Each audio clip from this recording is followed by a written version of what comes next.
गणेशाय नमः. श्री माझ्यासारखं येऊन बघा. नमः. श्री गुरुभ्यो नमः. वक्रतुंड महाकाय सूर्यकोटि समप्रभ निर्विघ्नं कुरु मे देव सर्वकार्येषु सर्वदा सर्वमंगलमांगल्ये शिवे सर्वार्थसाधिके शरण्ये त्र्यंबके गौरी नारायणी नमोस्तुते. गुरु ब्रह्मा गुरु विष्णू गुरुदेवो महेश्वरा गुरु साक्षात् परब्रह्म तस्मै श्री गुरवे नमः. वसुदेव सुतं देवं कंसचानूरं देवकी परमानन्दं कृष्णं वन्दे जगद्गुरुं. दयाचा जरी जन्मना झाला दयाने सदा वासनामात केला. दयाच्या मुखी सर्वदा नामकीर्ती नमस्कार त्या ब्रह्म चैतन्यमूर्ती. जय जय रघुवीर गोला कुंडली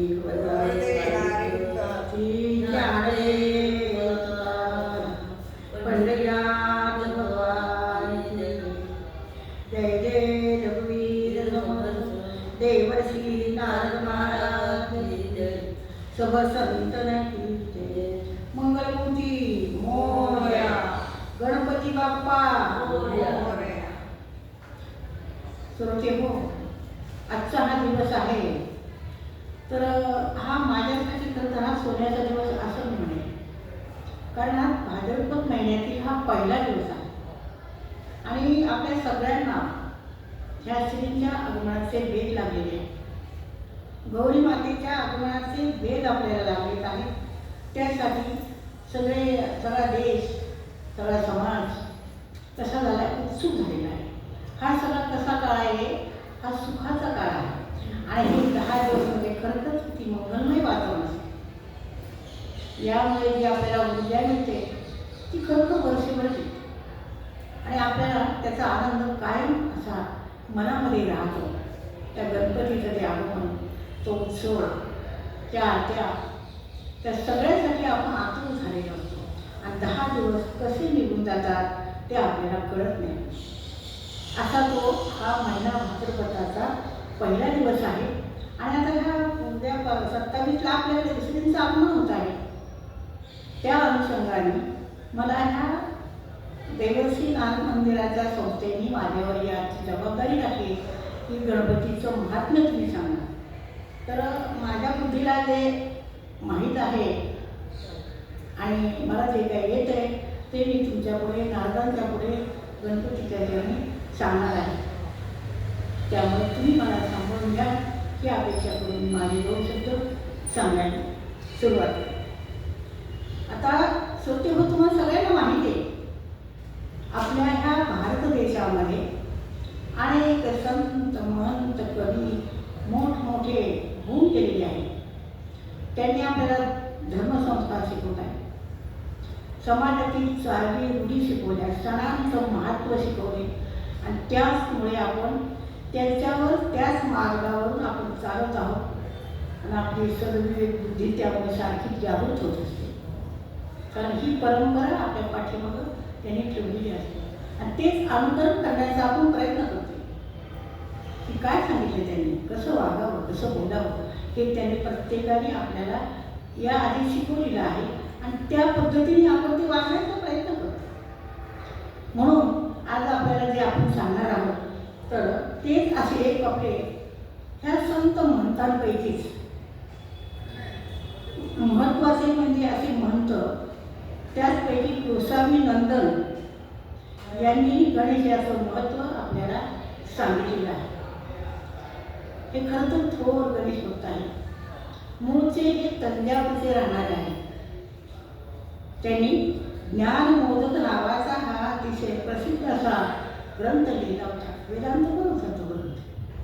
असे त्यांनी काय केलं, स्वतः तपश्चर्या केली, गणपतीचं ध्यान केलं, यती होण्याचं त्यांचं स्वप्न त्यांनी पुरं केलं आणि सुख समाधान शांती कशात आहे हे त्यांनी अनुभवलं. आणि हाच अनुभव समाजाला यावा, तुम्हाला यावा, आम्हाला यावा, सगळ्या समाजाला त्यांनी जागृत करायचे. त्यांच्यासाठी हे व्हायला पाहिजे, यासाठी ती कायम प्रयत्नशील आहे. आणि म्हणूनच ते आपल्याला एक उपदेश करतायत, आपल्या सगळ्यांसाठी हा उपदेश करतायत की काय म्हणता येते की त्यांचाच एक तो अभंग आहे. ते सांगतात, देव गजानन ध्यायी प्राण्या देव गजानन ध्यायी, देव गजानन ध्यायी प्राण्या देव गजानन पाय, ज्यासी पाहता भवश्रम गेला ते सुख वाणू काय, जो स्मरता मग संकट कैसे नाम तयासे गाय, होसावी नंदन तनुमन वासे विनते त्याच्या पायी. आता ते मनुष्य प्राण्याला हा उपदेश करतायत. देव गजानन ध्यायी प्राण्या देव गजानन ध्यायी. प्राणी म्हटलं की आपण येतात नाही, परंतु खरं तर कसं आहे की इतर प्राणी आणि मनुष्य प्राणी याच्यामध्ये बरंच काही साम्य आहे. कसं आहे की काही गोष्टी प्राण्यांच्यामध्ये आणि मनुष्यामध्ये सारख्याच आहेत. आहार निद्रा भयमैथुन सामान्य मेतत् पशुभिर्नराणां ज्ञानेन हि तेषा अधिको विशेष ज्ञानेन हि ना पशुभिः समाना. म्हणून ते आपल्याला मनुष्य प्राण्याला त्यांनी हा उपदेश केलेला आहे की हा इतरांपेक्षा वेगळा आहे. इतर प्राण्यांमध्ये आहार निद्रा भयमैथुन हे सारखं आहे माणसात आणि इतर प्राण्यांमध्ये, परंतु विशेष काय आहे, ज्ञानेन हि तेषा अधिको. तुम्हाला ज्ञान आहे, माणसाला बुद्धी आहे, वाणी आहे, परमेश्वराचं नाम घेण्याचं सामर्थ्य त्याच्यामध्ये आहे. म्हणून त्यांनी आपल्याला हा उपदेश केलेला आहे. याच्यासाठी त्यांनी सांगितलं. आता याची कशी झाली आहे निर्मिती, ब्रह्मदेवानं सगळी सृष्टी निर्माण केली, परंतु त्यांना एकही प्राणी ओळखायला तयार नाही. त्याला मोठं चिंता केली की मला कोणताच प्राणी ओळखत नाही, मी परमेश्वर आहे, त्यांचा निर्माता आहे, मला कुणीच कसं ओळखत नाही. आता आईला तेव्हा आनंद होतो, मूल ज्या वेळेला आपल्याकडे पाहून हसतं, आईला ओळखतं, त्यावेळेला आईला मनस्ते आनंद होतो. तसंच त्यांनाही वाटायला लागलं, मी एवढी सृष्टी निर्माण केली पण मला कोणी ओळखत नाही, काय करावं, म्हणून ते चिंतेमध्ये बसले. आणि चिंता करीत असताना त्यांच्या लक्षात आलं की असा काहीतरी वेगळाच जीव आपण निर्माण केला पाहिजे की ज्याच्यामुळं काय होईल की तो आपल्याला ओळखायला, परमार्थ करायला, आपल्याला जाणायला तो कसा पाहिजे की सक्षम पाहिजे, पात्र पाहिजे, असा एखादा जीव आपण निर्माण करावा. आणि म्हणून त्यांनी माणसाची निर्मिती केली. कारण कसं आहे की हा नरजन्म म्हणजे अतिशय महत्त्वाचा जन्म आहे. जोपर्यंत नरदेह आहे तोपर्यंत भगवंताचं नामस्मरण करता येते. ह्या पिंजऱ्यातून एकटा हा आत्मा उडून गेला की मग परत भगवंताचं स्मरण नाही. म्हणून तुकाराम महाराज सुद्धा म्हणतात, सुखे घरावे गर्भवासी. तुम्हाला आपण होतो परत जन्म नको देवा, पण त्यांनी काय सांगितलं आहे की आम्हाला परत परत जन्माला घाल. कशासाठी? आम्हाला तुझं चिंतन करता येईल, तुझं मनन करता येईल, तुझं नमन करता येईल तुला. याच्यासाठीच हा मानव देहसुद्धा त्यांनी मागितलेला आहे, हेच आपल्याला सांगितलं आहे. आणि याच्यासाठी समर्थाने सुद्धा सांगितलेलं आहे, अन्यनेही नाही गती ऐसे सर्वत्र बोलती. म्हणून नरदेवीच प्राप्ती परमार्थाविषयी. इतर देहांना गती नाही, त्यांना त्याची एवढी पात्रता नाही आहे, फक्त ही मानवालाच पात्रता आहे. म्हणून त्यांनी माणसांनाच हे उपदेश केलेला आहे. मनुष्य प्राणी तसा आहे, बुद्धिमान आहे, वाचेने सिद्ध आहे, प्रयत्नशील आहे. म्हणून हा नरदेह अतिशय उत्तम देह आहे.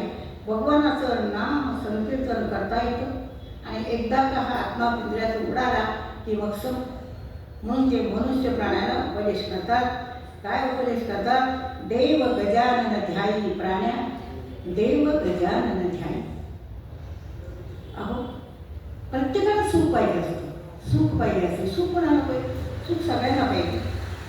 आणि हे सर्व हवं असेल तर काय करायला पाहिजे? जी गोष्ट पाहिजे ना त्याचं ध्यास घेतला पाहिजे, त्याचं ध्यान केलं पाहिजे. आणि त्याच्यासाठी ध्यान करायचं, ध्यान घ्यायचं म्हणजे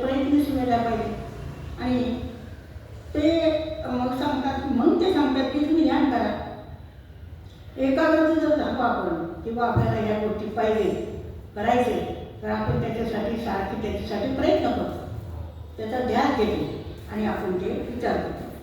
एखाद्या विशिष्ट ध्येयाच्या प्राप्तीसाठी, ध्येयाच्या पूर्ततेसाठी केली जाणारी साधना म्हणजे ध्यान. हे ध्यान आपल्याला त्यांनी करायला सांगितलेलं आहे. अहो सुभाषितकार सांगतात, एकाग्रतया चिंतन त्या ध्यान नित्याचं. हे ध्यान कसं व्हायला पाहिजे? एकाग्रता आणि मनाने व्हायला पाहिजे. आता तुम्हाला सगळ्यांना माहीत आहे, तुम्ही बऱ्याच वेळा ऐकले असेल, एकलव्याची आणि द्रोणाचार्यांची कथा तुम्हाला माहीत आहे.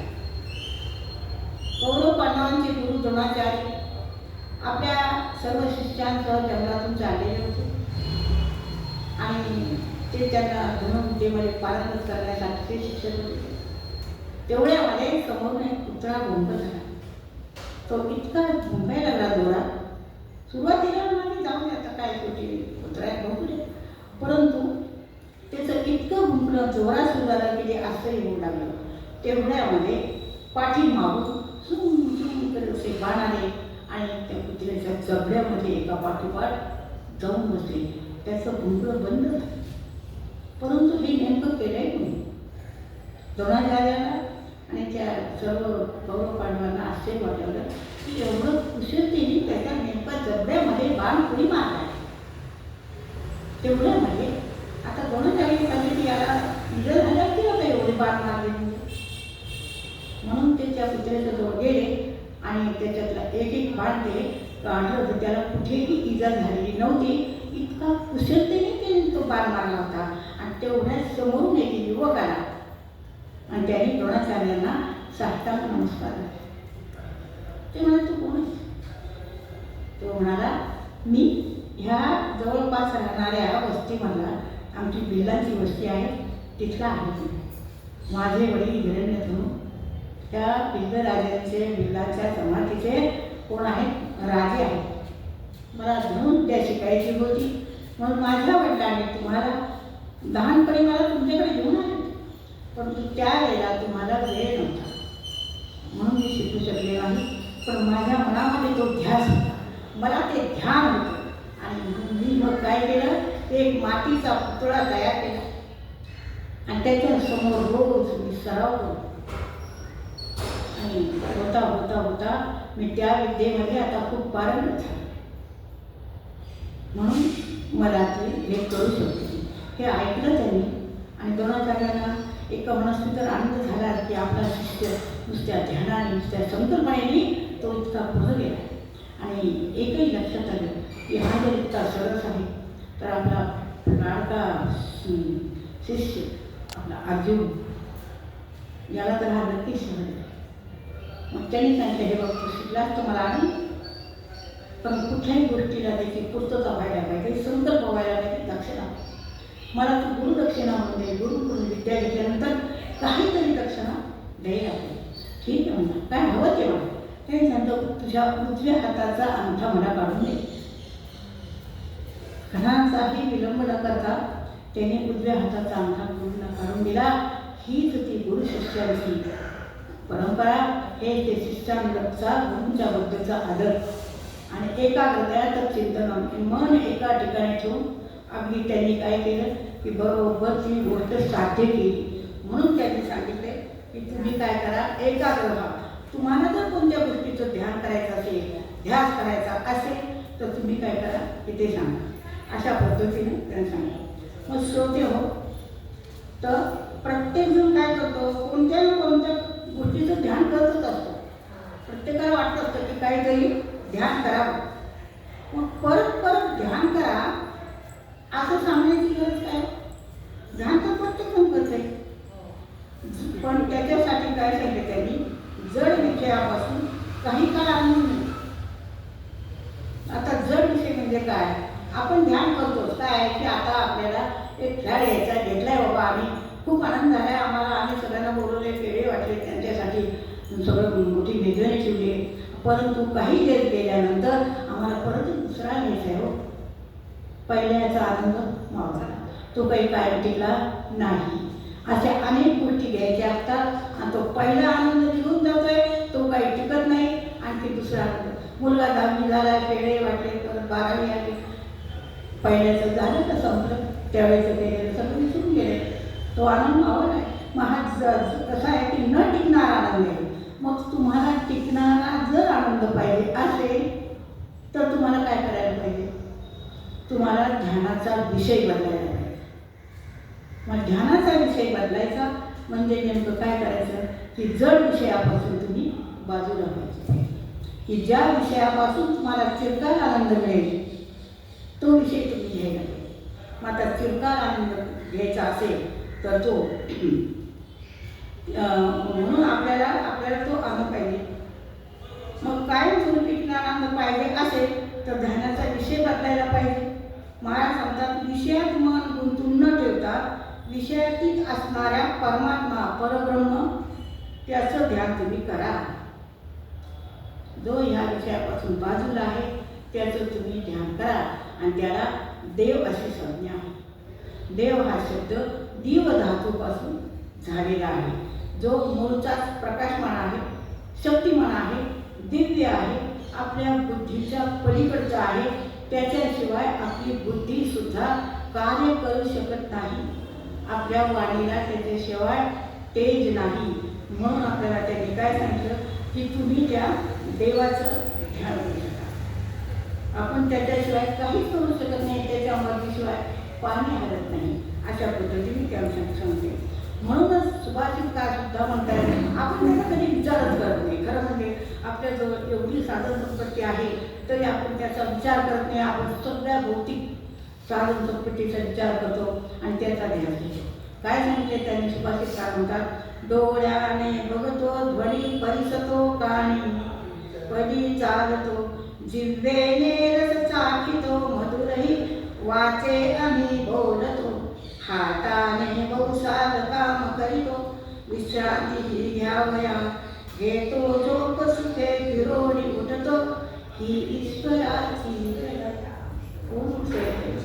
दिवसभर देवाचं नाव घेतोय, इकडं जातोय, बाजारात सगळं करतोय आणि परत अगदी सगळं करून जमून झोपून जातोय आणि सकाळीच परत उठतोय आपल्या कामाला लागते आणि नाही उठवलं सकाळी तर मग काय करायचं? म्हणजे कोण करतो सगळं? हा परमेश्वर करतो, पण आपल्याला कधी ध्यानात येत नाही, आपल्या कधी लक्षात येत नाही. मग मात्र त्यावेळेला वाटतं की आपण कशाचं ध्यान करतो. म्हणून आपण नेहमी त्या भगवंताचं चिंतन करायला पाहिजे, नामस्मरण करायला पाहिजे. असा शक्तिमान असणारा सर्व व्यापक असणारा देव कुठं आहे हे नका विचार.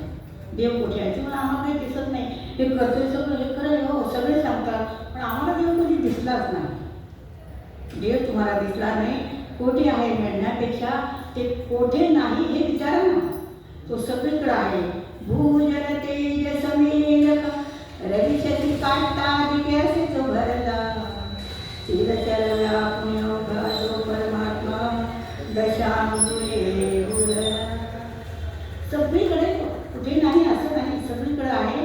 फक्त तुमच्या पाहण्याच्या दृष्टिकोनातून तो तुम्हाला दिसणार आहे, नाही तो तुम्हाला कुठेच दिसणार नाही. देव हा पाहावा लागत नाही, अनुभूतीने पाहावा लागतो. देव तसा दिसत नाही, अनुभूती येते. कधी कधी अचानक आपल्याला सुद्धा काहीतरी भास होतो, काहीतरी वाटतं की आज आपल्याला काहीतरी सुखद वाटते. अनुभव कसं आहे, अन्वय व्यतिरेक आणि देव पाहावा लागतो. आता अन्वय व्यतिरेक म्हणजे नेमकं काय तुम्हाला काय सांगता बुवा? अन्वय व्यतिरेक म्हणजे समजा पलीकडे आपल्याला धूर दिसते. तुम्ही म्हणाल की काय धूर दिसते, तिथे कुठं आग्नेय आहे, पण आग्नेय असल्याशिवाय धूर निघणार नाही. म्हणजे देव कुठेतरी आहे म्हणून आपल्याला त्याची जाणीव होते आणि आपण म्हणू शकतो की हा देव आहे. प्रत्येकाच्या हृदयामध्ये हा परमेश्वर आहे. आता तुम्ही म्हणाल की आता देव आहे याची देव आहे, तुमच्या म्हणण्याप्रमाणे आम्हाला पण पटायला लागले की खरंच देव आहे बरं का, त्या सगळ्या गोष्टी करतायत, मग हे देवच करतो हे आपल्याला कुठंतरी जाणवतं. आपण म्हणतो हे देवाच्या हातात देव करीत तसं, म्हणजे देव आहे हे आपल्याला कुठंतरी जाणवत असतं. मग आता देव आहे, मग नेमक्या कोणत्या देवाचं ध्यान करायचं होईल? खूप देव येतं आपल्याकडे, 33 कोटी देव म्हणतायत, म्हणून तो कोणत्या देवाचं ध्यान करा? तेवढ्यात कोसळल्यानंतर महाराज सांगतायत की तुम्ही गजाननाचं ध्यान करा, गणपतीचं ध्यान करा. गजानन म्हणजे का? मग गजाननाचं ध्यान का कशामुळे करायचं? गज आणि आनंद हा पंचाक्षरी शब्द आहे. आता खेडेगावामध्ये काय असतं, भूतापेताची बाधा उतरायची झाली ना, म्हणजे त्या मांत्रिक जो असतो त्याला पंचाक्षरी देवता असं म्हणतात. आता पंचमहाभूताची बाधा म्हणजे मला, म्हणजे माझ्या आत्म्याला ही बाधा होऊ नये याची काळजी घेणारी देवता म्हणजेच हे गजानन. पंचाक्षरी गज म्हणजे काय आहे, सौंदर्य. गज म्हणजे औदार्य आहे आणि गज म्हणजे बुद्धिमत्ता आहे. आता गजेच्या उलट जर आपण शब्द केला तर जग होतं. जग कसं आहे, जग सगळ्याच गोष्टींनी भरलेलं आहे. चांगलं आहे, मंगळ आहे, कंजूष आहे, मत्सरी आहे, सगळं आहे. मग ह्या जगाचं आनंद आणि गजाचं आनंद हे जर दोन्ही एक आले तर मग काय होतं, ह्या मूलारंभ त्याचं आपल्याला दर्शन होतं. आपल्याला हा गणपतीच्या पद्धतीने हा आपल्याला पाहता येतो. दोन्ही एक आल्यानंतर त्याचं जर आपण मिश्रण केलं, या जगातले जे गुण आहेत त्या गजाच्या याच्यामध्ये जर घातले तर आपल्याला ते चांगलं वाटतं. या जगाला जर वाटत असेल की या जगाचे गुण आपल्याला गजाचं आनंद आणि जगाचा आनंद म्हणजे आरंभ व मूलाधाराचे तोषी नित्यम अशा गजाननाचं ध्यान करा. हे पहा, फक्त महाराजच सांगतात असं नाही किंवा महाराज सांगताय मग आपल्याला काय माहीत नाही, पण याला शास्त्राचा सुद्धा आधार आहे. शास्त्रात सुद्धा असं सांगितलेलं आहे. काय सांगते, गणाधीश ध्याने गणाधीश होणे असे सांगती वेदशास्त्रे पुराणे, प्रचिती सही येत असे अनुभयाने जया ध्यानते तेथीच्या लागी होणे. अहो, शिक्षणाला सुरुवात करताना कुणाचं ध्यान करतो आपण, गणपतीचं. विवाहाच्या प्रसंगी गणपतीचं ध्यान, गृहप्रवेशाच्या वेळी गणपतीचं ध्यान, घराबाहेर जाताना, युद्धाला जाताना, संकटकाळी सुद्धा आपण त्याचा धावा करतो, देवा वाचो रे गणपती बाप्पा, गणपती बाप्पाच आपण करतो.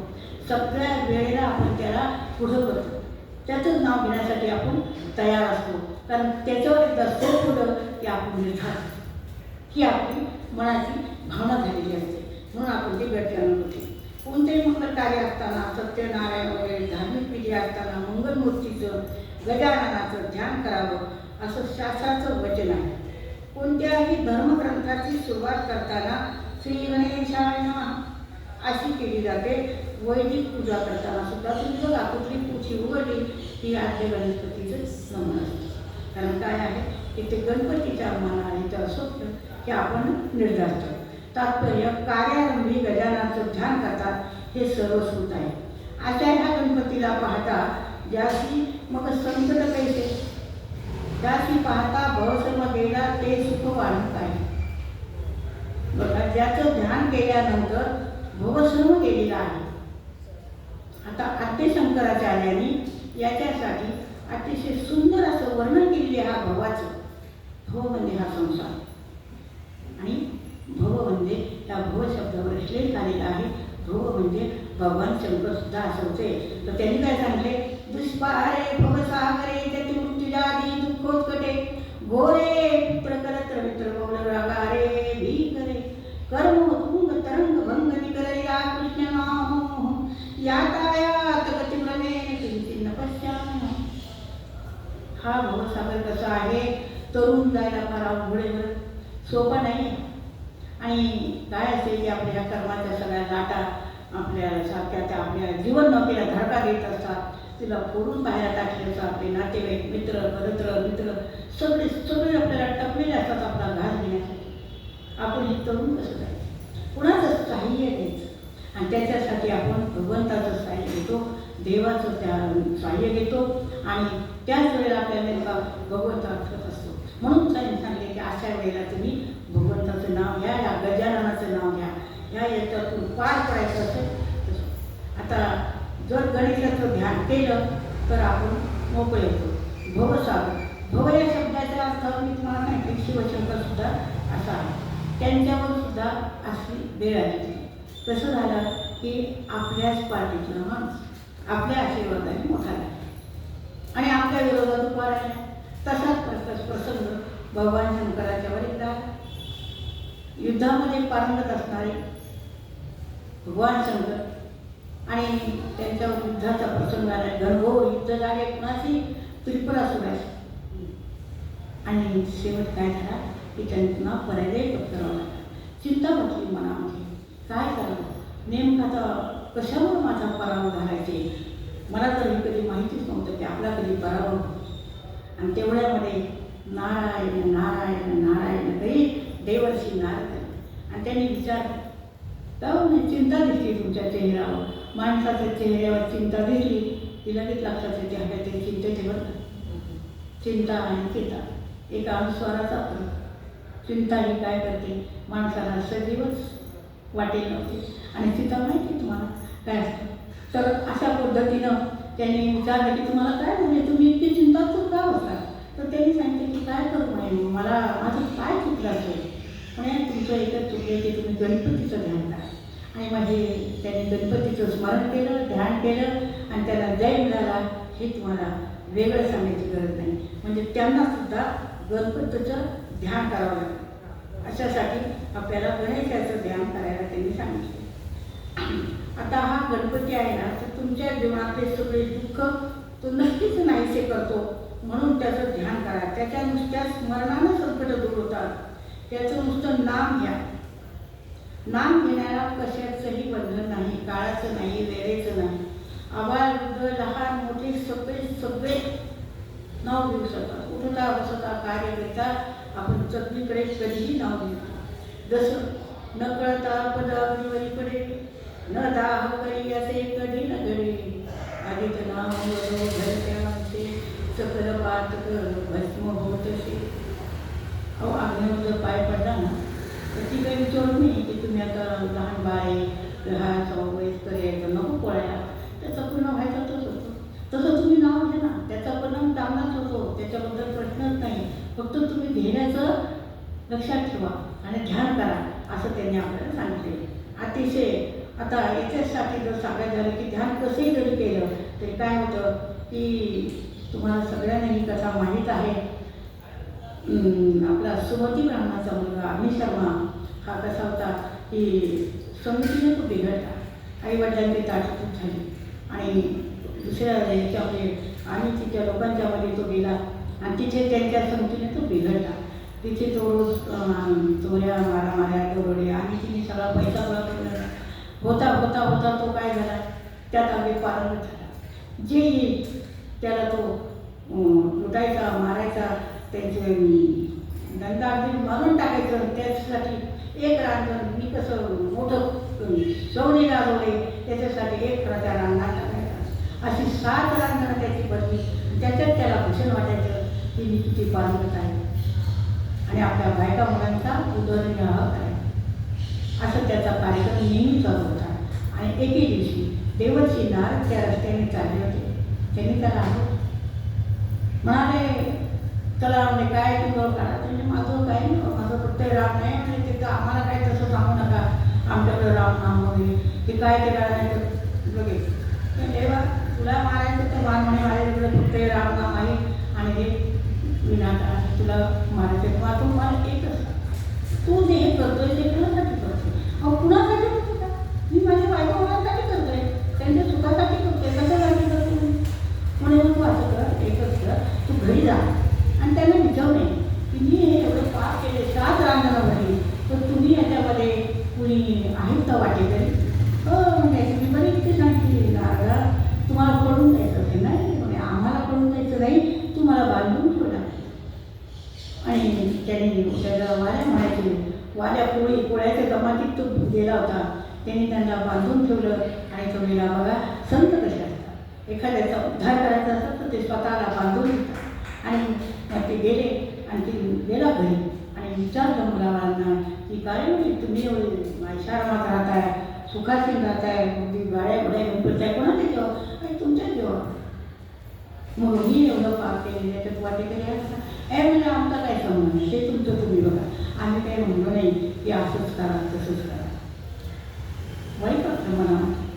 जाऊ दे मला शेवटी ते म्हणलं करता आपण आपली थोडी धर्मपत्नी आहे की जिने आपल्याला आयुष्यभर आपल्याला साथ दिली, तिला विचारलं. तिच्याकडे गेले, तिला विचारलं, अगं तू एवढी सोन्याने लकडलीत, भारी भारी साड्या दिसते, रोज चांगला पदार्थ तुला खायला मिळत आहे, तर तू सांग की तू ते कोणाच्या जीवावर करते, अहो कुणाचं म्हणजे काय, म्हणजे तुम्ही सगळं करताय ना, तुमच्या जीवावर मी करते. तिने असं सांगितलं आणि मग म्हणाले, हे बघ मी जे करतोय त्याच्यामध्ये तू वाटेकरी आहेस का? त्यांनी विचारलं. नाही नाही, त्रिवार नाही, मी याच्यात वाटेकरी नाही. कसं पोसायचं, आम्हाला कसं वाढवायचं हा तुमचा प्रश्न आहे, आमचा प्रश्न नाही, असं त्याने सांगितलं.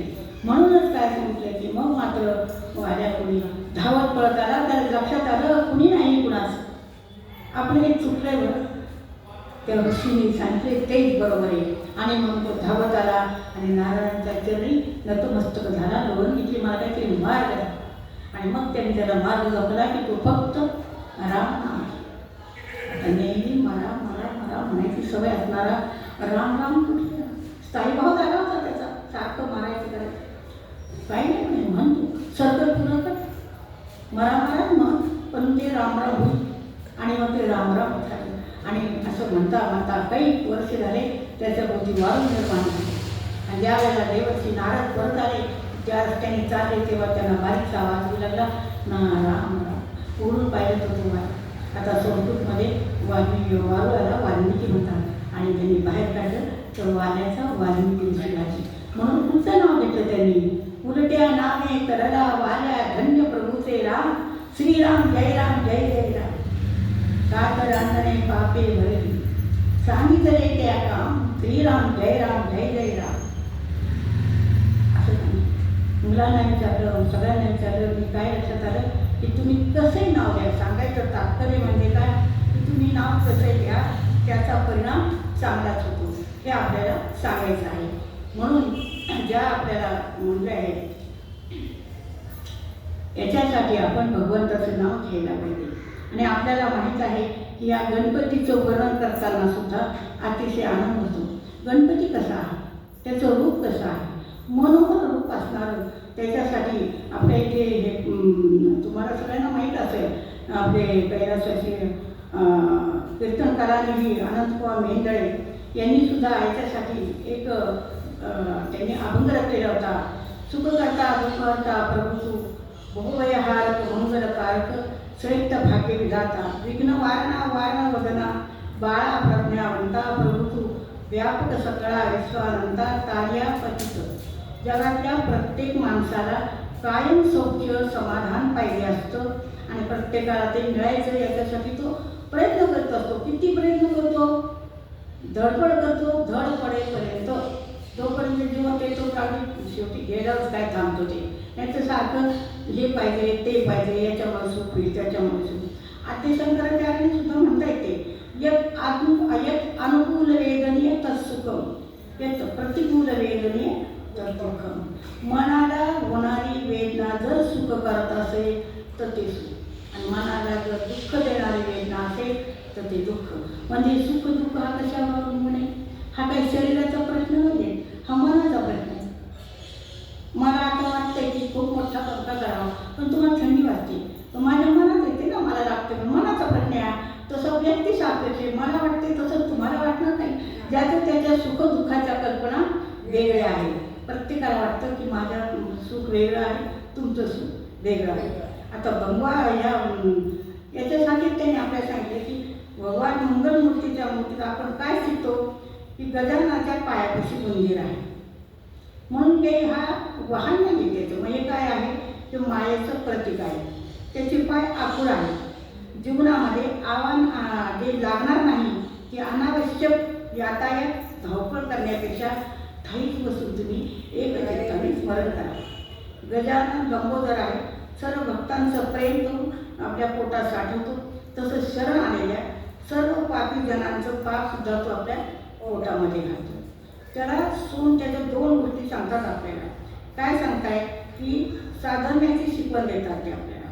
आणखी म्हणून त्यांनी सांगितलेलं आहे की त्याचे डोळे पण बारीक आहे, कारण सूक्ष्म विचार करण्यासाठी त्यांनी आपल्याला ते दिलेले आहे. एकदंतपूर्ण आहे. ज्ञान वैराग्य इत्यादी गुणदर्शन करतो तो. आजारात काय सांगतो, विषय वासना किती असावी ते सुचवते. आणि सुखासाठी कारण आपल्याला बुद्धी देतात. अनेक गोष्टी ऐका, पण ज्या हितकारक आहे त्याच घ्या, बाकीच्या तुम्ही सोडून द्या, असंही ते आपल्याला सांगतात. याच्यासाठी आपल्याला करायचं असतं. आता गणपतीला मोदकही आवडतात, गणपतीला मोदक फार आवडतात. मग त्याच्यासाठी तर आपण कधी तळणीचे करतो, कधी खव्याचे करतो, वेगवेगळ्या प्रकारचे आपले रेसिपी चालू असते, कारण त्याला आवडतात गणपतीला मोदक. पण त्याला खरा जो आवडतो तो मनमोदक आवडतो. मनमोदक म्हणजे नेमकं काय? जसं माऊली सगळ्या तांदूळ वगैरे घेते, निवडती, त्याची पिठी करते, त्याच्यात सगळं सारण भरते आणि देते, तो मोदक करते. तसं सद्गुरू जे असतात ते आपले विचार सगळे देतात, त्यातले जे चांगले विचार आहेत तेच घेऊन त्याची पिठी करतात, त्याच्यामध्ये गूळ खोबरं म्हणजे अमृताची गुढी घातली, असे जे आपले गुण आहेत ते त्याच्यात घालून ते तयार करतात आणि तो मोदक ते गणपतीला देतात. आणि तो मोदक ज्यावेळेला गणपती खातो त्यावेळेला त्याचा आनंद होतो की जो मनापासून केलेला आहे, ज्याच्यामध्ये सात्विकता आहे, ज्याच्यामध्ये तुमचं खरं प्रेम आहे, सद्विचार आहे, असा मनमोदक त्याला आवडतो. आणि असा मनमोदक त्याच्या हातावर दिल्यानंतर एका हातात मग गेला, दुसरा हात तुमच्या आशीर्वादासाठी त्याचा वर असतो. आता असं आहे की गणपतीला मोदकही आवडतात, गणपतीला दुर्वाही आवडतात. गणपतीला दुर्वा का प्रिय आहे तर त्याच्यासाठी आपल्याला ही कथा आपल्याला मी तुम्हाला सांगते. थोडंसं मध्ये पाणी पिते.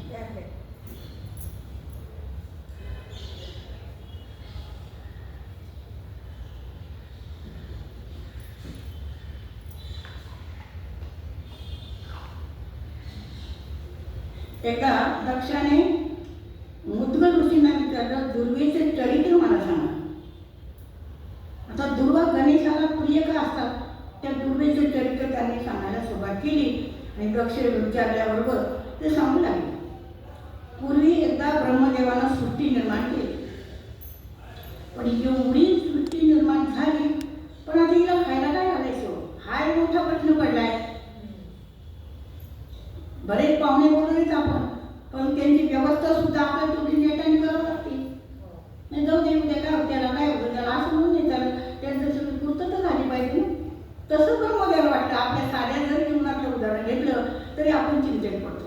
आता यांनी तर एवढी सगळी सृष्टी निर्माण केली, चाराचारातली सगळी, आणि त्यांच्यासाठी अन्न पाहिजे, त्यांना खाऊ घालायला पाहिजे, त्यांच्यासाठी काय करावं. आता हे काही शक्य होत नाही, म्हणून ते अतिशय चिंताचूर विचारामध्ये बसले आणि काय करावं काही कळेनासं झालं. म्हणून त्यांनी विचार करू लागले की नेमकं काय करावं, एवढ्या सर्वांना अन्न कसं बरं द्यावं, यातून कोण मार्ग काढेल. आणि शास्त्रात वचन आहे, चिंता केली की ज्याचं चिंतन करतो त्याप्रमाणे घडतो. चिंता वाढली की गणेश चिंतावा, चिंता मनात आली गणपतीचं ध्यान करा, चिंतामणी तो तुमचं नक्कीच हरण करतो, तुम्हाला तो मार्ग दाखवतो. म्हणून ब्रह्मदेवाने गणेशाचं चिंतन करायला सुरुवात केली. ब्रह्मदेवाची प्रार्थना ऐकून गणेश प्रसन्न झाले. त्यांनी छानपैकी मनापासून केलं की हे गणपती राया, मला काहीतरी मार्ग दाखव. माझ्याकडून मोठा तर हे प्रश्नच आला आहे, सृष्टी तर निर्माण झाली पण हिला घाल काय खायला. आणि मग गणेशाच्या रूपातून गणपतीला प्रसन्न झाले, त्यांच्या रूपातून एक अपूर्व अशी देवी जन्मली गणपती खेळतो. आणि प्रसन्न वदन असलेली सहस्र अवयव असलेली ही देवी पाहून ब्रह्मदेवांना अत्यानंद झाला. या देवीचं रूप अत्यंत कसं होतं, तेजस होतं, ती सुहास्य वदना होती आणि शांत चित्त होती. आणि तिच्यामधला तो मातृभाव पाहून ब्रह्मदेवांना खूप आनंद झाला. देवीचे ते प्रार्थना करू लागले की हे देवी, हे दुर्वा देवी ब्रह्मदेवासमोर प्रसन्न होऊन ती म्हणाली, तिने वळून पाहिली की समोर ब्रह्मदेव. ब्रह्मदेवा मी आपली काय सेवा करू. तिने अतिशय नम्रतेने त्यांना विचारलं की मी आपली काय, मी तुमच्या सेवेत आहे. ब्रह्मदेव यामुळे आनंदित झाले आणि देवीने हात जोडून विनंती केली, ब्रह्मदेवा जे इच्छित असेल ते मला सांगा, मी ते सर्व करायला तयार आहे. ब्रह्मदेव म्हणाले, हे बघ मी ही सृष्टी निर्माण केली, पण खरं सांगू का या सर्वांना अन्न देणं फार गरजेचं आहे आणि म्हणून हे काम तुला करायचं आहे. हे काम एवढं सहज शक्य होणार नाही, तुला असं वाटत असेल पण ते सहज शक्य होणार नाही. त्यासाठी तुला तपश्चर्या करावं लागेल आणि मगच हे साध्य होईल असं त्यांनी तिला सुचवलं. आणि ब्रह्मदेवाच्या सूचनेप्रमाणे दुर्वादेवीनं घनघोर तपश्चर्या केली. 1000 वर्ष तपश्चर्याच्या दुर्वादेवीने केली आणि ती काय कशी केली? निराहार राहिली, काही खाता न पिता तिने ती तपश्चर्या केली आणि ती सर्व शीर्षस्तवन केलं, बीजमंत्राचा जप केला आणि त्या दिव्य मंत्राच्या आधारे गणेशाला प्रसन्न करून घेतलं तिने. हा एकमेव तिचा उद्देश होता की आपल्याला गणपती गणराया बुद्धी दे आणि आपल्या सेवेत ये, एकच प्रार्थना देवीची करत होती. दुर्वा देवीची प्रार्थना ऐकून गजानन प्रसन्न झाले. तपश्चर्येचं फळ आलं आणि ते म्हणाले, हे देवी, तुझ्या मनाची इच्छा पूर्ण होईल. या जगातील माता बनून तू कार्य कर, जगातील दुःख नाहीसं कर आणि सर्वांना सतत आनंद दे. या ऐकून देवीला अत्यानंद झाला आणि आशीर्वादाच्या योगे देवीने जगतासाठी अन्न निर्माण करण्याचा संकल्प केला. तिला त्यांनी सांगितलं की तू हे कार्य कर.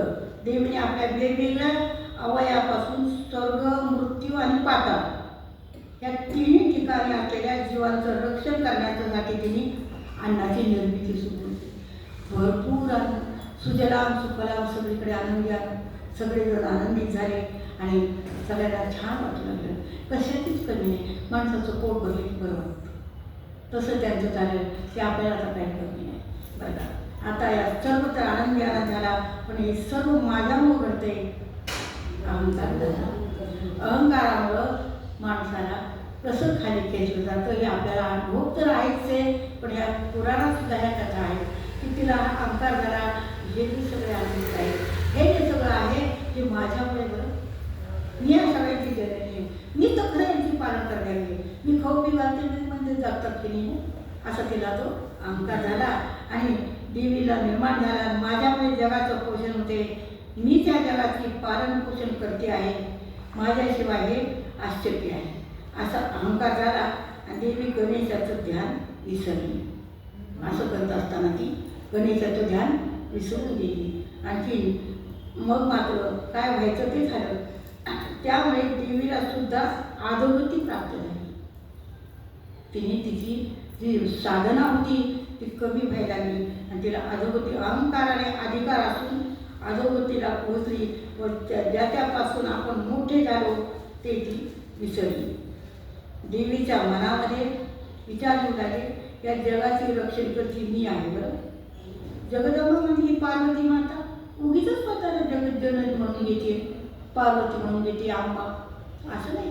मीच तर खरी आंबा आहे, मीच तर सगळी जगाचं बघते असं तिला सारखा आंबा होऊ लागला. आणि मी तिच्या मनामध्ये मत्सर टाकून होऊ लागला.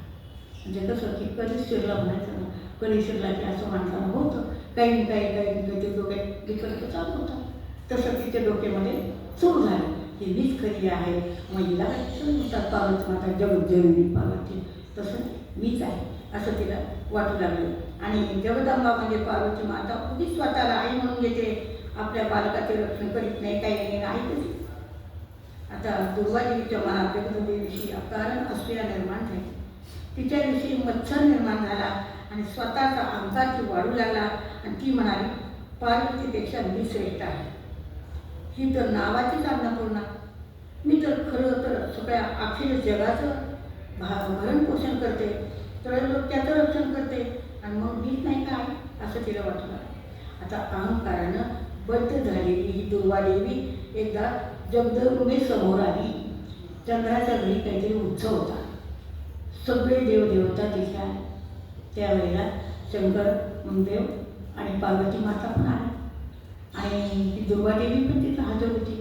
सगळेजण आले आणि मग तिला असं आणखीन वाटायला लागले की बघा आता मी तर सगळ्यांची असून आता हिला काहीतरी म्हणत पाहिजे, म्हणून तिला स्पष्टच म्हणू लागली, तिला अपमान तिला असं वर्तन करू लागली, सारखं सारखं काहीतरी बोलू लागली आणि हे जगदंबेची निंदा करू लागली. तर दुर्वादेवीचे अहंकाराचे भाषण ऐकून जगदंबेचा संताप झाला. तिला ते असह्य झालं आणि ती तर शेवटी काय आली शेवटी माय. ती म्हणाली, माझ्या अंशापासून निर्माण झाली आणि मला अहंकार दाखवतो. असं ती म्हणू लागली की तुला तर माझ्या गणपतीनेच हे केलेलं आहे आणि तरी तू मला अहंकार दाखवतेस का? मग तुला मी शाप देते, तू आजपासून पृथ्वीवर तृण होऊन पडशील, गवत म्हणून अशी तुला काही किंमत राहणार नाही. असा तिला शाप दिला आणि तू मग मात्र ती घाबरली. आता दिग्गमीच्या शापानं दुर्गादेवी दुःखी झाली. पण देवीचा पुढं काही चालणार नसतं. ती जगज्जनी म्हणजे खरोखरच अंबा माता होती. सगळ्यांचं भरण पोषण करणारी ती जगदंबा अन्नपूर्णा होती. तिच्यामुळं काय करणार हे तिच्या ग्रंथ लक्षात. तेव्हा अहंकार जेव्हा खाली आला त्या शापामुळे एकदम उतरल्यावर लक्षात आहे की आपलं हे चुकते कुठेतरी चालणार नाही. देवीच्या शापांची पुनवत झाली आणि शोक करू लागली. मनात चिंता निर्माण झाली.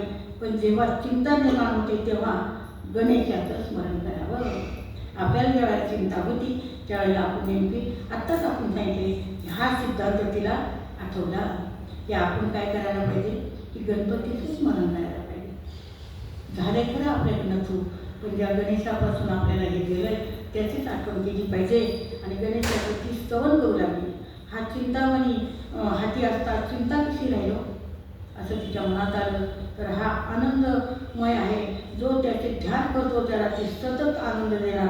म्हणून दुर्गादेवीची प्रार्थना करू लागली. तर दुर्गादेवीने आता प्रखर तपश्चर्या सुरू केली. ती बरीच वर्ष तपश्चर्या केली आणि देवा मी तुला शरण आले आहे, माझा उद्धार कर असं ती म्हणू लागली की मी आता तुला शरण आलेले आहे, तू आता माझा उद्धार कर. माझे सर्व दोष आता पळाले आहे, कारण तुझ्या नामामुळे मी तुझी झाली आहे. अहंकार हे दुःखाचं मूळ आहे. दुःख जर व्हायचं असेल ना तर अहंकारामुळेच होतं. कुठली गोष्ट अहंकार झाला की माणसाला ती खाली येते. तेवढ्यापुरतं त्याचं असतं वर्चस्व. अहंकारामुळं काय होतं की काही नव्हतं. अहो कोळसा हात काय होता तसे ती संगत जगली की काही खरं नसतं अहंकाराचं. त्याप्रमाणे एकच माझ्या हातून अविरत सेवा घडावी आणि माझं सर्व सौख्य तुझ्यापाशी आहे असं ती जरा वरदान मागितलं.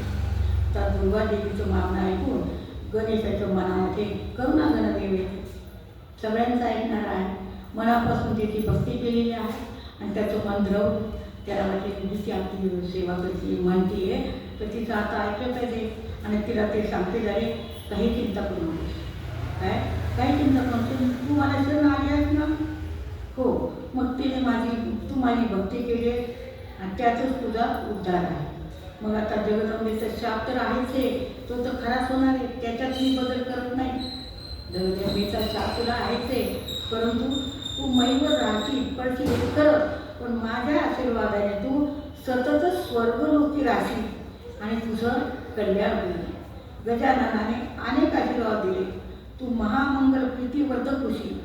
तिला आणखीन आशीर्वाद दिला, तू प्रीतीवर्धक होशील आणि जगात ओळखली जाशील. तू माझ्या पूजनात तुझा वापर केल्यास पाप नाहीसे होईल, पुण्यप्राप्ती होईल. जे पूजेमध्ये तुझा वापर करतील ते धन्य होतील, ते भक्त मला पावतील. बरं का, त्यांचं मी पावन करील त्यांना आणि तुझ्याच स्पर्शाने अनेकांना मुक्ती मिळेल. तू श्रेष्ठ असेल असं आपल्याला सांगितलेलं आहे. जे माझे भक्त दुर्वाने माझी पूजा करतील त्यांना तुझ्या प्रभावाने मी प्राप्त होईल.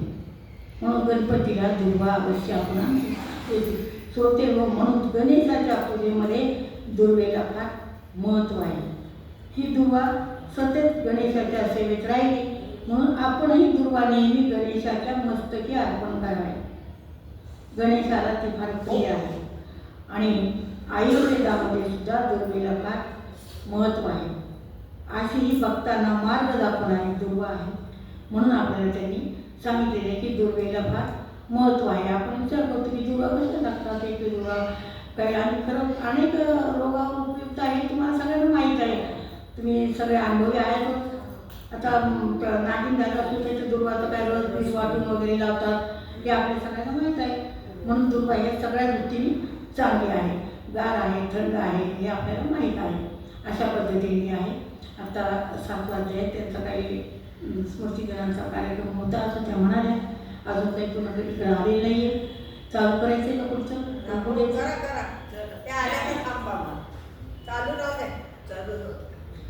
आता मंगल मूर्तीच्या रूपातून तर आपण मगाशी पाहिले की आपण काय शिकलोय. तर आणखीन जर तुम्हाला सांगायचं झालं तर मंगल मूर्तीच्या रूपातून आपल्याला काय शिकवण होते? स्वतः मूर्तीच्या जन्माच्या अनेक कथा आहेत. त्याचे अवतार किती आहे? 21 अवतार आहे. गणेशाच्या अवताराच्या 21 कथा आहेत, 21 अवतार आहेत त्याचे. प्रत्येक कार्यामध्ये गणपतीची प्रार्थना केली जाते. वक्रतुंड महाकाय सूर्यकोटी समप्रभ कुर्मे देव. आणि आपला असा दृढ विश्वास असतो प्रत्येकाचा की आता आपण गणपतीची प्रार्थना केली, त्याच्यामुळे आता आपलं काही काळजीचं कारणच नाही. पहिल्यांदा आपण गणपतीची केलं नाही तसं, मग आता काय कारण आपण भरभर कार्य करत होतो. कारण आपल्या मनामध्ये असतं की आपण गणपतीचं चित्र लावलंय, गणपतीचं ध्यान केलंय, गणपतीची पूजा केली, सगळं काही याचा सांग केलंय. आणि खरोखरच आपलं कार्य कसं होतं? निर्विघ्नपणे पार पडतं. कधी आपण मनापासून केलं.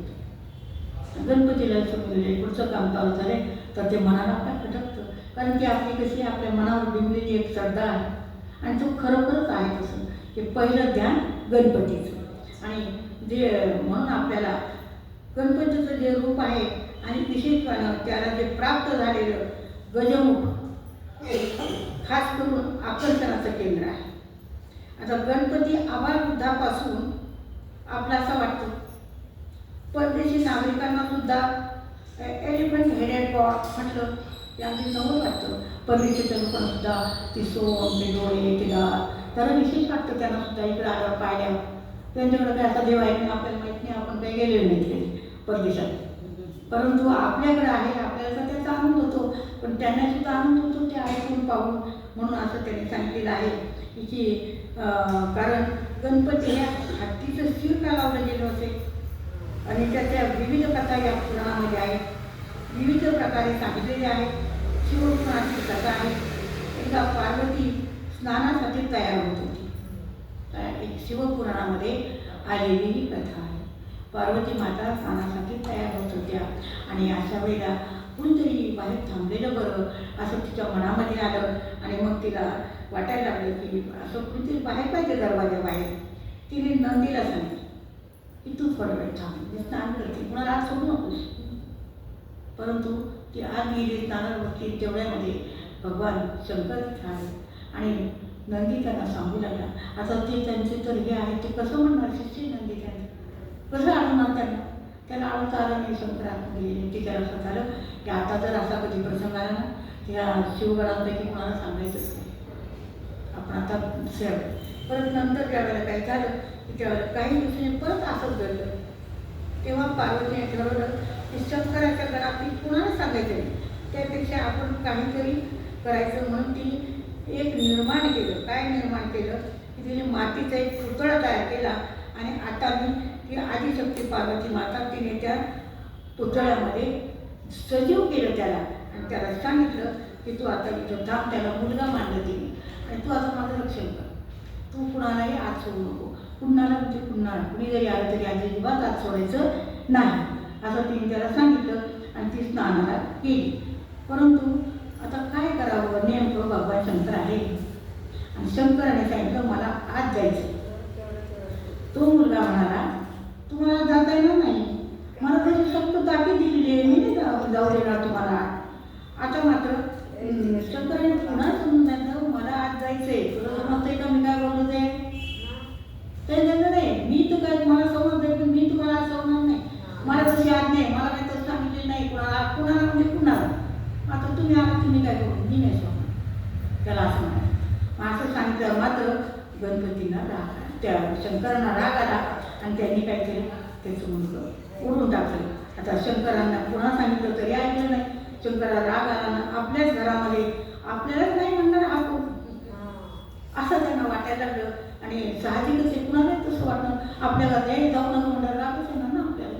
आता ते तसे ठीक त्यांना त्याचा राग आला आणि ते म्हणून आले.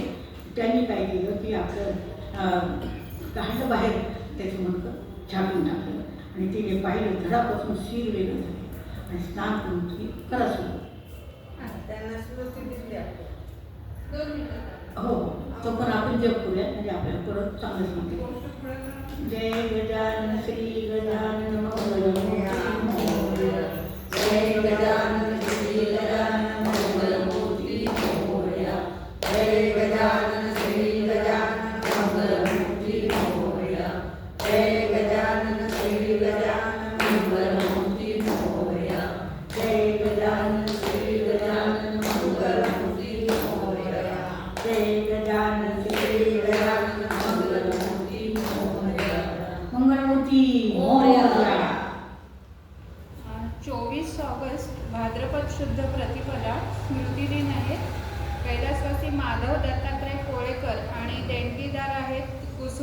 सत्येंद्र कोळेकर.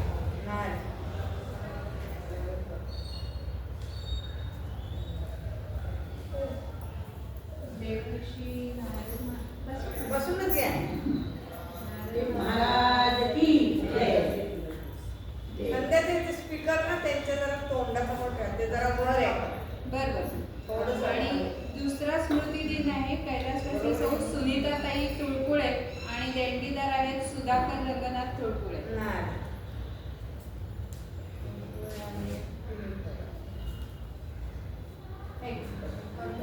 श्री नारद महाराज की जय.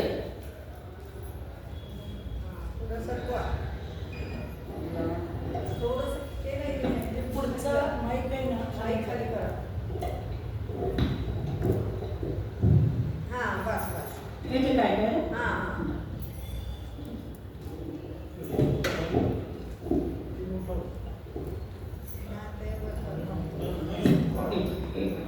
झालं.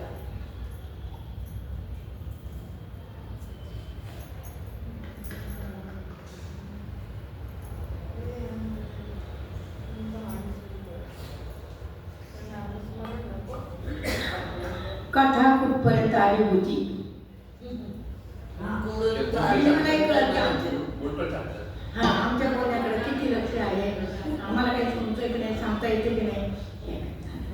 बरं, तर त्यांनी मग सांगितलं की त्याचं मुंडकं छाटून टाकलं, आणखी त्याचं शिरापासून ते धडापासून वेगळं केलं. आणि ती तेवढ्याच पार्वती माता बाहेर आली. तिने पाहिले धडापासून शिर वेगळं झालेला आपला मुलगा तिला दिसला आणि तिला अतिशय दुःख झालं. मातेचं हृदय ती काही सांगायला पाहिजे का. आणि आईचं हृदय द्रवलं, कळवणारच नव्हतं. आणि ती शंकराला म्हणाली, अहो तुम्ही हे काय केलं, हा माझा मुलगा आहे, मी त्याला मुलगा केलेला आहे, माझा मुलगा मानले आणि त्याचं शिर तुम्ही हे केलं, ते काही मला माहीत नाही. त्याचं शिर मला तुम्ही हे करून द्या, माझं मूळ परत मला रूपात मला मुलगा पाहिजे. तिने मात्र सांगितलं. आता शंकराला मोठा प्रश्न पडला की नेमकं आता काय करावं, माझं मूळ मला परत आहे, आता काय करायचं ते तुम्ही बघा. शंकरांना मोठी चिंता पडली की खरंच आता झालं आहे तर खरं असं नेमकं काय करावं. मग त्याने ब्रह्मदेवाला हात जोडले आणि म्हणाले की काय करावं, मी आता असं झाले खरं, माझ्याकडून त्या धडापासून वेगळं केलं म्हणजे शिर त्याचं. मग ब्रह्मदेव म्हणाले की तुम्ही ज्या दिशेला फेकले ना त्यांनी उत्तर दिशेला फेकलं होतं, तिकडे तुम्ही जा आणि पहिलं जो कोणी प्राणी भेटल त्याचं शिर आणून त्याला लावा असं त्यांनी सांगितलं. आणि मग त्याचं परत जिवंत होईल. हे शिर त्यांनी उत्तर दिशेला टाकलं होतं म्हणून ते उत्तर दिशेला गेले आणि पहिल्यांदा त्यांना हत्ती दिसला म्हणून हत्तीचं शिर त्या मुलाच्या धडाला लावलं आणि तो गजमुख झाला. असं हे गजमुख आपल्याला शिवपुराणामधली ही कथा आहे. आता भविष्य पुराणात काय सांगितलेलं आहे, भविष्य पुराणात वेगळीच कथा आली आहे.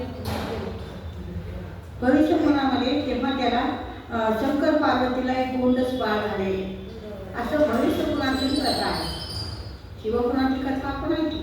भविष्य पुराण सांगितले की शंकराला आणि पार्वतीला छानपैकी मुलगा झाला आहे. मग आपण नाही का कुणाला झालं तर भेटायला जायला पाहिजे ना, नेमकं बाळ पाहायला पाहिजे सुंदर, म्हणून सगळेजण त्याला भेटायला आले.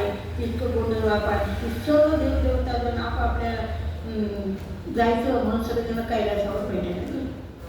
त्यांनी पाहिलं, पाहण्यासाठी सर्वजण आले आणि त्याला भेटू लागले. आनंद झाला त्यांना, किती गुडगुटीत, किती सुंदर हे बाळ आणि सगळं. आता तेवढ्यामध्ये शनिदेव पण तिथे आलेले होते. पण त्यांना वाटलं मी कसा भेटू, मी जर कोणाकडं पाहिलं तर काय होतं माहिती आहे ना शनीची. म्हणून ते जरा मागं राहू लागले. पार्वती माता म्हणाली, अहो असं काय करता म्हणे तुम्ही, तुम्ही का असं करता, तुम्ही घ्या ना दर्शन. तर काय करावं त्यांना काही समजेना. आणखी जर काही झालं तर काय करावं म्हणून ते मागच राहू लागले. दर्शन घेईना.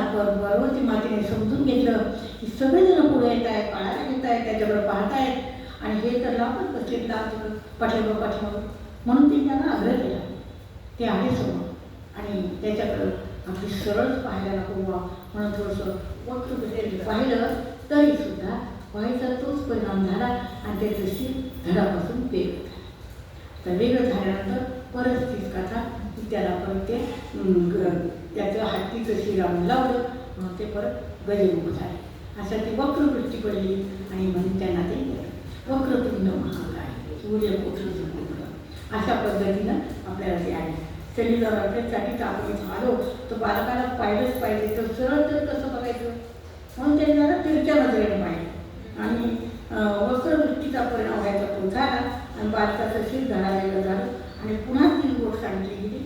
त्याला हत्तीचं शिर बनवलं आणि हत्तीचं ते मग गणपतीला प्रथम बंद का करतात असं सांगितलं.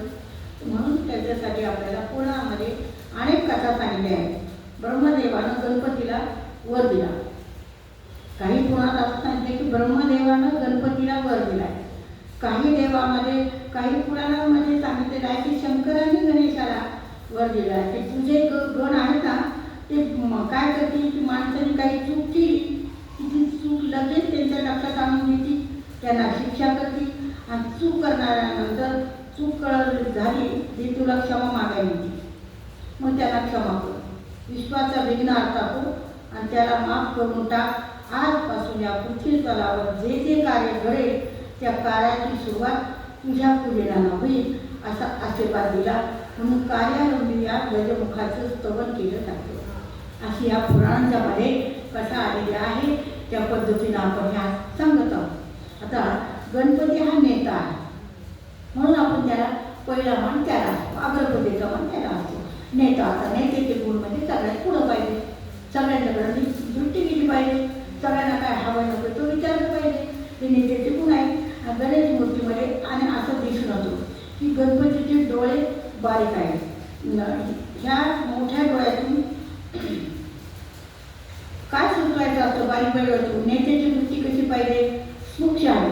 प्रत्येक गोष्ट सूक्ष्मतेने पाहिली पाहिजे, त्याचा विचार केला पाहिजे. हे ह्या डोळ्यामधून सुचवते. हे नेत्यांनी आता इथं कुणी आहेत का नाही नेते? सगळे नेते सगळ्यांनी हे लक्षात ठेवावं. हा नेत्यांचा गुण आहे की त्यांनी बारीक सारी गोष्टी पाहिली पाहिजे. ढोबळ ढोबळ करून कसं जमल सगळ्यांच्याकडे लक्ष गेलं पाहिजे असं ते गणेश आपल्याला सुचवतात त्या बारीक डोळ्याने बरं का. आणि कान कसे आहेत? कान सुपासारखे. हत्तीचं मूग लावल्यामुळे गणपतीचे कान सुपासारखे झाले. आता गणपती हा नेता आहे. नेत्याच्या भोवती अनेक माणसं येतात, सांगते ह्या कानात काही सांग, त्या कानात काही सांग, त्या कानात काही सांग. मग सगळ्यांनी घेतलं तर काय होईल? आपली मनस्थिती बिघडेल आणि पण दुसऱ्याला काहीतरी विनाकारण अन्याय होत असेल. मग नेमकं काय करायला पाहिजे? नेमकं जे काही चांगलं आहे ते घ्यायला पाहिजे, बाकीचं टाकून द्यायला पाहिजे. चूक जे काम करतो पाखडायचं, खोटपट बाहेर फेकून देते आणि चांगलं चांगलं आतमध्ये देते, तसं आपल्याला करायला पाहिजे. हे गणपतीचं आपल्याला कान आपल्याला ते त्याच्यामधून शिकवतात की जेवढं घ्यायचं तेवढं द्या, चूक पाखण्याचं काम करतात तेवढं साथ तेवढं द्या, खोटपट मात्र फेकून द्या. हे सुपासारखे कानाचे काम करतात. आता गणपतीची सोंड अतिशय महत्त्वाचा भाग आहे. त्या सोंडीमुळे हाती कडी हे शब्द आले. म्हणजे हातीची सोंड सुगावले, काही गोष्टींची चाहू लागते, लांबपणीचा अंदाज सोंडीमुळे येऊ शकतो. आफ्रिकेमध्ये काय करतात? आफ्रिकेमध्ये जर तो वाळून असतो पाणी नसतो कुठे, त्या पाण्याच्या शोधा करता म्हणून त्या हाती सोडून देतात. हातीच्या कडक ते कडक आणि त्या दिशेला पाणी असतो ते लांबपर्यंत हाती जातात आणि तिथं पाणी सुगावा घेत जातात आणि तिथं पाणी असतं ना तिथं जन्म पाय करतात. मग त्यांना कळतं हां इथं पाणी भरतात आणि मग तिथे खांदूचा प्रयत्न करतात आणि पाणी त्यांना मिळतं. म्हणजे ह्या सोंडेचा केवढा उपयोग आहे पहा. तो हत्तीचा अंदाज छोटे मुली घेऊ शकतो आणि त्यामुळे सुगावा घेतात आणि तिथे पाणी असते तिथे ते त्यांना मिळतं. मी त्यांना भविष्याचा अंदाज आला पाहिजे. हे कसं सांगते एवढं सांगितलं हा नेता आहे आणि नेत्याला सुद्धा भविष्याचा अंदाज आला पाहिजे. आत्ता झालं काढलं असं नाही, पुढे सुद्धा काय होईल त्याची तरतूद आत्ता नेत्याने केल्या पाहिजे. की आत्ता माझ्या पुढचं झाले जाऊ मग द्या असं करू नका. पुढचं सुद्धा लक्षात ठेवलं पाहिजे की पुढं काय करायचं, पुढे याचे परिणाम काय होतील. हे काय यांना सुंदर का हे पाणी जसं हातीने खोडपर्यंत करून दिले तसं तुम्ही ही सोय करणार का. हे नेत्याचे गुण त्या गणपतीमध्ये जसे आहेत तसे हे नेत्याचे गुण नेत्यामध्ये पाहिजे असं त्याच्यातून आपल्याला सुचवायचे. म्हणजे आपण सुद्धा आपल्या घराचे नेतेच आहोत ना, आपल्याला सुद्धा आपल्या गोष्टी पुढवून आपल्याला करावं लागतात. आपण सुद्धा तिथं मोरक्या घरातले सगळं घरातलं आपल्याला बघावं लागते. सगळ्याचा स्वयंपाक घरात काही जरूर जमत नाही ना, काहीतरी सोय केली पाहिजे आपल्याला. हे सुद्धा गुण कसे आहे की आपल्याला पुढच्या चिंता आपण केली पाहिजे, म्हणून त्याने आपल्याला सांगितले नाही. हत्तीची सोड कशी आहे, आता दुसरं वैशिष्ट्य म्हणजे हत्तीची सोड अशी कशी आहे की बारीक सुईसुद्धा उचलू शकते. ही सोडीमुळे हत्ती सोड बारीक सुद्धा उचली, सोड मोठा ओळखा सुद्धा उचलते. सुई तर उचलते ती, बारीक डोळ्याने तिला बारीक सुई सुद्धा दिसते आणि ती त्या सोडलेली बरोबर उचलते. बारीक सुई दिसते, मग ठोकळा एवढा मोठा आहे तो दिसणारच हो, पण तो उचलते. तो हत्ती तो ओळखे घेतात सोडलेमध्ये बरं का. घेतलेल्या गोष्टी सांभाळल्या पाहिजे. गणपतीचे दात, एक दात पूर्ण आणि एक दात कसा आहे, अर्धा आहे. म्हणून एकदंतविषयी बोलताना ज्ञानेश्वर महाराजांनी आपल्या ज्ञानेश्वरीमध्ये अतिशय सुंदर असं त्याचं वर्णन केलेलं आहे की पहिल्यांदा आत्मरूपाला वंदन करून झालं, दुसऱ्या मुलीची सुरुवात झाली ती कशी केली, वाङ्मय गणेशाचं त्यांनी वर्णन केलेलं आहे. त्याच्यामध्ये वर्णन करताना एक दाताविषयी बोलतात आणि ते म्हणतात हा शुभ्र वर्णाचा गंध कसा आहे, समानता दाखवतो. आता न्यूटनचं तुम्हाला शास्त्र माहीत आहे की ते जर गरगर फिरवलं ते 7ही रंग एकच रंग होतो, तो पांढरा रंग होतो. पांढरा रंग हा समानतेचा आहे, सगळ्यांना बरोबर घेऊन जाणारा आहे. मनाने निर्मळ असणारा असा रंग आपल्याला शुभ रंग, ध्रुवद रंग मनाला भरून जातो, त्याचा समर्थनता दाखवतो. पांढरा रंग हा कसा आहे म्हणून सांगतात ज्ञानोबाने सांगावं आणि आपण ऐकावं ही वेगळी दृष्टी आपल्याला याच्यातून मिळते. आणि गणपतीचे असे आपल्याला त्यांनी गुण सांगितलेले आहेत. त्याचप्रमाणे की गणपतीचा एक दात झाला हा पांढरा शुभ्र, पण दुसरा दात अर्धा आहे. मग तो अर्धा का आहे, आता तो अर्धा असा आहे की एक दिवशी गणपतीचे आई बाबा काही चर्चा करत होते. आता दुसरं कुणी जेव्हा आपण बोलत असतो बरं काही महत्त्वाचं आणि तिसरंच कुणीमध्ये आलं की मग तिसरं राहून जातं बोलायचं, त्यांना काही महत्त्वाची विषय बोलायचं होतं. आणि त्यांनी सांगितलं की हो आम्ही जरा चर्चा करतो, तू जरा इथे थांब, कुणी आलं तर लक्ष दे. ठीक आहे, तो आपला तिथे थांबला आणि ते करू लागले. आणि तेवढ्यामध्ये भगवान परशुराम सुद्धा तेही त्यांचे शिष्य होते, त्यांना दर्शन घ्यायचं होतं आणि ते आत निघाले. पुन्हा आत नका जाऊ, आई बाबांनी सांगितले आत नाही तर गणपतीचं काम खूप आहे. मग त्यांनी सांगितलं कोणा जाऊ नका, ते परत त्याला ते नाही जायचं नाही, तुम्ही असं तरी सोडायचे मला सांगते. अरे म्हणजे मी त्यांचा शिष्य आहे, मला पण काही महत्त्वाचं बोलायचं आहे, जाऊ दे मला. नाही मला मी सांगितलं ना, नाही तुम्हाला आत नाही जायचं म्हणून सांगितलं त्यांनी. आता मात्र परशुराम तुम्हाला ना येऊन देत होतो, हातामध्ये परशु होतं त्यांनी. आणि त्यांनी युद्ध करायला सुरुवात केली आणि त्यांचं गणभोर युद्ध झालं आणि त्याच्यामध्ये त्याचा अर्धा दात अशा पद्धतीचे ते अर्ध्या दाताचं ते महत्त्व ह्या गणपतीच्या याच्यामध्ये आपल्याला सांगितलेलं आहे. असे अनेक गुण गणपतीच्या रूपांमधून आपल्याला दिसतात. त्याचे कान, त्याचे डोळे, त्याचे सोड, त्याचं लंबोदर, त्याच्या लंबोदराच्या कथा तर तुम्हाला माहीत आहे की तो कसा आहे, सगळ्यांचे पाप तो पोटामध्ये साठवतो आणि सगळ्यांना चांगलं हे करावं म्हणून त्यांच्यासाठी त्यांना क्षमाशील होण्यासाठी तो सगळ्यांना क्षम्य म्हणून त्यांचे पाप मनामध्ये साठवतो, चांगली बुद्धी देतो. म्हणून त्याचं उदर कसं आहे, लंबोदर असं आहे. अशा या गणपतीचं वर्णन आपण आज केलेलं आहे. आणि या पद्धतीनं ही गणपतीची सेवा श्री नारायणांच्या चरणी अर्पण केली आहे, गणपतीच्या चरणी अर्पण केली आहे. तुम्ही सर्व श्रोत्यांनी शांततेने ऐकून घेतलेलं आहे. म्हणून मी माझा हा कथाभाग इथे संपतो. 7:30 वाजलेले आहे आणि आता आरती वगैरे पाहिजे असेल ऐकली. हां उद्याचं पण प्रवचन आहे. उद्याचा विषय आहे मुक्ताबाई. मुक्ताबाई त्याबरोबर हो ज्ञानेश्वरांची मला जे काही ज्ञात आहे ते मी तुमच्याकडे सादर करेन. तुम्ही सर्वांनी या श्रोते म्हणजे जगदीश्वर तुम्ही आलात तर आम्हाला सांगायला या